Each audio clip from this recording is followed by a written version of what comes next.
Hello সবাইকে, তোমরা সবাই কেমন আছো অবশ্যই জানি। দেখো সকালবেলা শাড়ি পরে রেডি হয়ে গেছি, যাবো হচ্ছে পুজো দিতে। আর এদিকে দেখো আমার মাও রেডি হয়ে গেছে, আর ওদিকে দেখো আমার মেয়েও রেডি হয়ে গেছে। তো আমাদের তিনজনকে কেমন লাগছে অবশ্যই জানিয়ে। ভাবছো তো হঠাৎ কেন পুজো দিতে যাচ্ছি? আসলে বাড়িতে এসেছি বেশ কিছুদিন আগে, গেছিলাম আর কি। তো আমি এখন বাড়িতেই আছি, ব্লগটা অনেক দেরি করে ছাড়ছি। তো মা বলেছিল চলো একটু পুজো দিয়ে আসি, তো যেমন বলা তেমন কাজ, চলো যাই একটু পুজো দিয়ে আসি।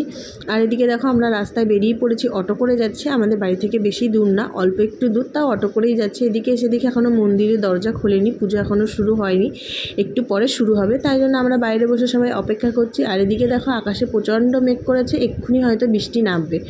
দেখতে দেখতে মন্দিরে অনেক লোকজনও চলে আসলো, বললো 5 মিনিটের মধ্যেই পুজো শুরু হবে। আর এদিকে দেখো বললাম আকাশে মেঘ করেছে, দেখো যেই বলা সেই কাজ, প্রচণ্ড পরিমাণে বৃষ্টি হচ্ছে, ওয়েদারটা পুরো ঠান্ডা হয়ে গেছে। এদিকে যা যা নিয়ে এসেছি সব কিছু ডালাতে সাজানো হলো, বাড়ি থেকে আর কি সাজিয়ে আনিনি, এখানে এসে বসে সাজানো হলো।